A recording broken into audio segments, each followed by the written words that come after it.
And so they were making an exception to the law, or was it on the side of Kennedy? Well, the law was segregation was legal. But Kennedy was trying to make changes, so Kennedy is saying, no, we will not segregate these two students from going. You will not do it. Just like he told the guy at the University of Mississippi. Is he breaking state law, Kennedy, to a point? Is he superseding it? Yes. But he's the President of the United States, and he has the opportunity to do that. Now, when this picture occurred, when you see this picture, when Nicholas Katzenbach and the Alabama National Guard and the Federal Marshals showed up, Wallace had no choice. He stood aside, and Negro students Jimmy Hood and Vivian Malone were admitted to summer classes without incident.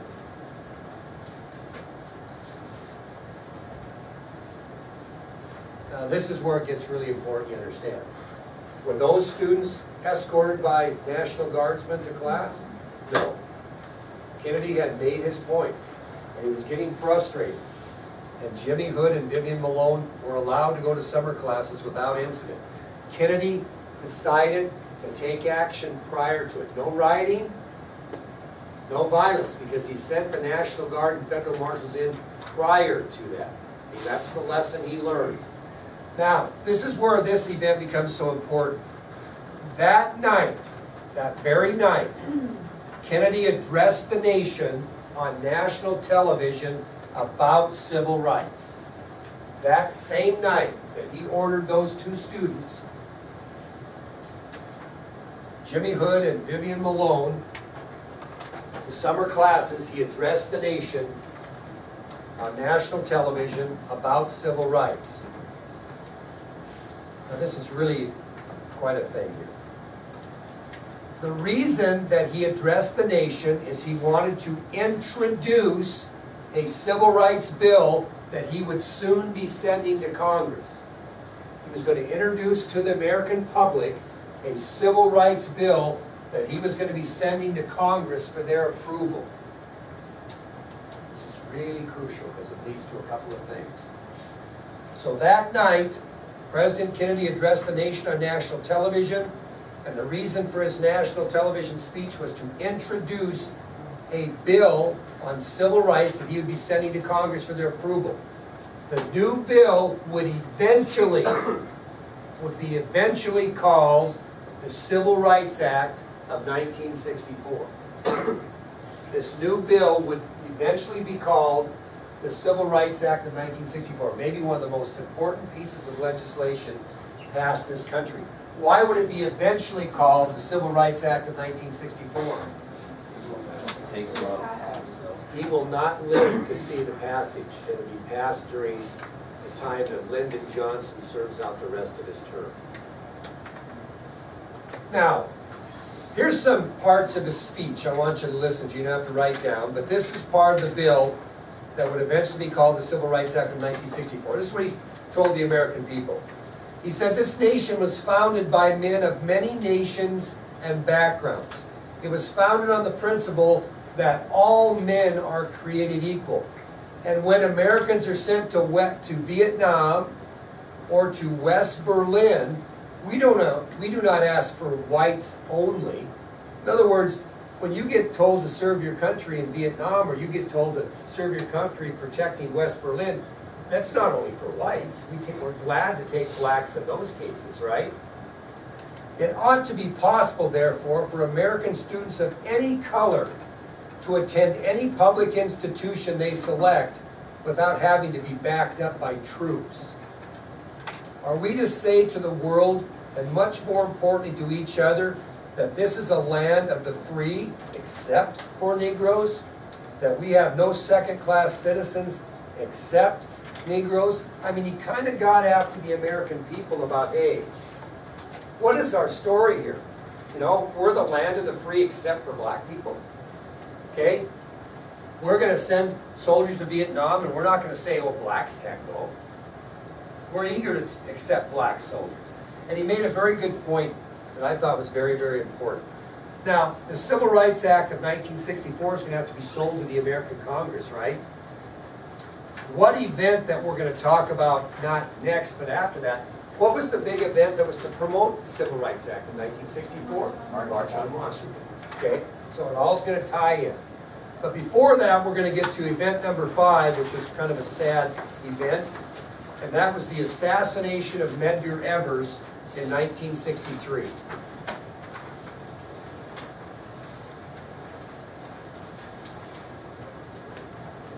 Now, ironically, this event's going to happen on the same day as the events at the University of Alabama, June 11th, 1963. So let's summarize June 11th, 1963. Governor George Wallace will not allow 2 Negro students to enroll at the University of Alabama for summer classes. He stands at Foster Auditorium on the campus and states that he's going to promise segregation in Alabama now and forever. The president has to send in the Deputy Attorney General, federal marshals, and National Guard to force these people into class. He's so upset about it, in a way, that he decides it's time to introduce a new civil rights bill, which he does that night and gives a speech, right? Just hours after his speech, a man by the name of Medgar Evers pulls into his driveway after returning from an important meeting. If you're interested in what his driveway looked like, I'm going to give you a picture of it. So picture this to your mind. You had this big hassle, so to speak, at the University of Alabama. Kennedy's gotten those 2 kids allowed to go to college there. He's given a speech on the importance of civil rights, importance of equality for black people. He introduces a new civil rights bill that he's going to try to get Congress to support. He gets done with this speech, and 2 hours or so later, just a few hours later, a guy by the name of Medgar Evers pulls up into this driveway after returning from an important meeting. Pretty common little driveway there, isn't it? Who was Medgar Evers?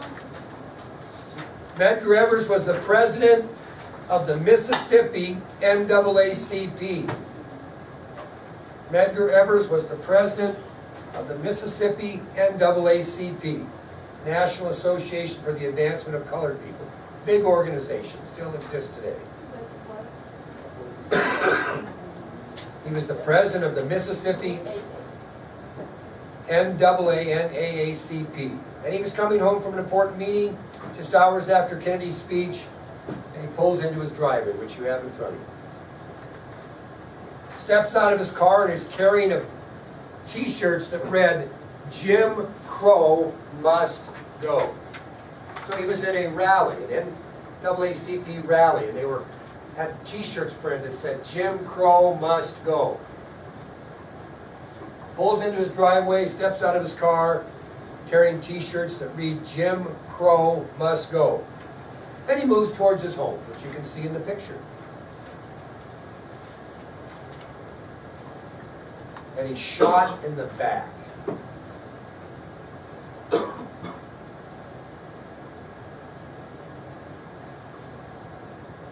He staggered about 30 feet towards his house that you can see there and collapsed.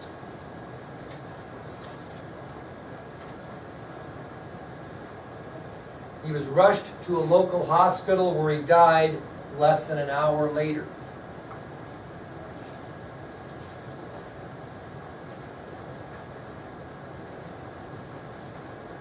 This is just a little over an hour after Kennedy just gave this speech. He was mourned nationally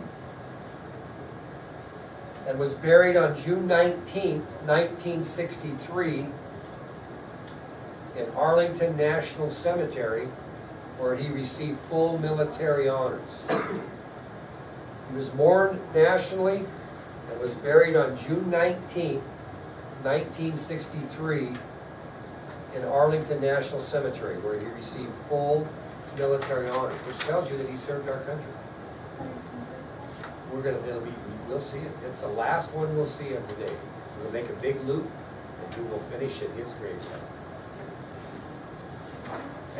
4 days after his funeral on June 23rd, 4 days after his funeral on June 23rd, a fellow by the name of Byron de la Beckwith was arrested for his murder. 4 days after Evers' funeral on June 23rd, a fellow by the name of Byron de la Beckwith was arrested for his murder.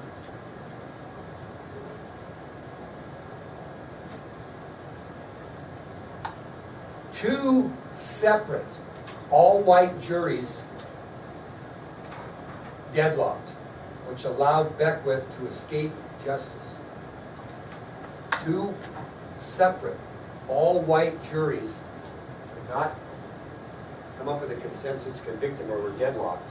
Hung jury, another term, which allowed Beckwith to escape justice for the murder of Medgar Evers. Now, as you can imagine, this decision to allow Beckwith to walk caused incredible social uproar among both blacks and whites that were serving in the civil rights movement. And someone stepped to the front who was famous to try to get some attention to this injustice, and that was musician Bob Dylan. Bob Dylan. And he wrote a song that was entitled "Only a Pawn in Their Game." And the song is about Medgar Evers, his assassination, and the injustice that was served in the case. So in protest, musician Bob Dylan wrote a song entitled "Only a Pawn in Their Game." And it was about Medgar Evers and his assassination and the injustice that was served in the case.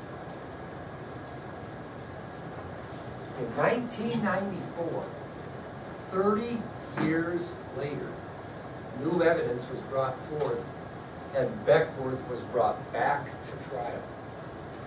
30 years later, new evidence that was accumulated, and Byron D. Beckwith was brought back to trial.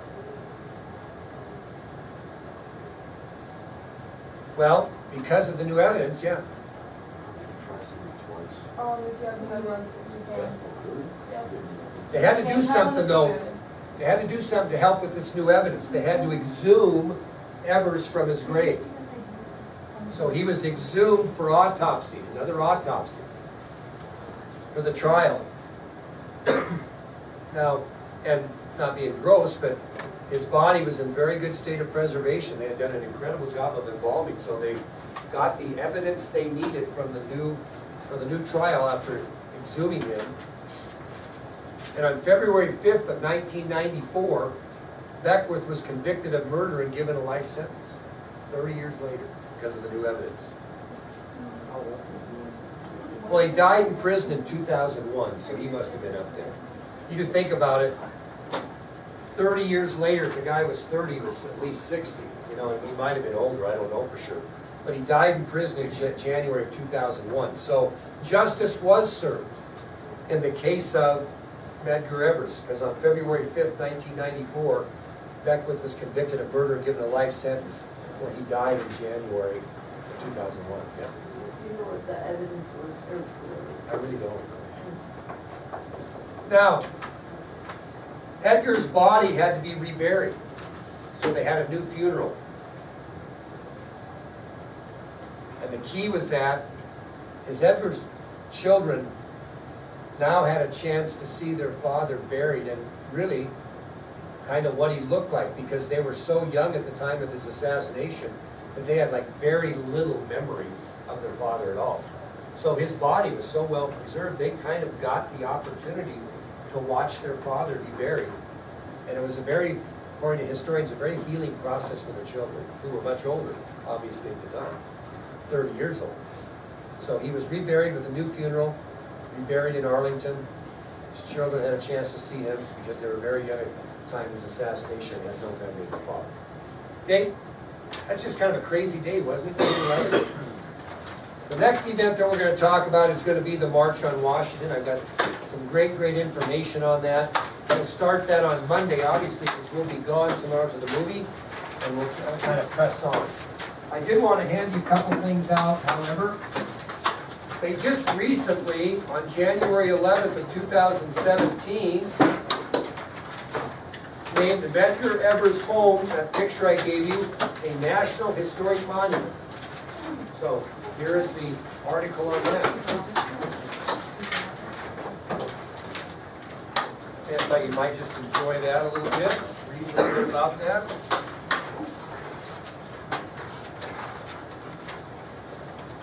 I don't know how good my counting is, so you might have to pass around a little bit. It just talks about his home in Jackson, tells you a little bit about him, that type of thing.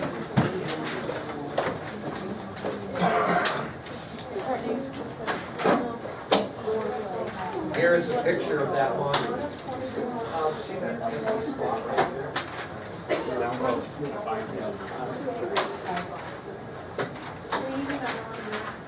Somebody got next to it and running around? Yeah. Not a very good counter today. Thought this ink was fresh. I printed these over Christmas vacation. So, Yeah. this says he was the field secretary, so was he president or field secretary? Well, he had served as president of Mississippi NAACP. He became Mississippi's first NAACP field secretary, but he also was president. Everybody have one? We need another one. I didn't get one.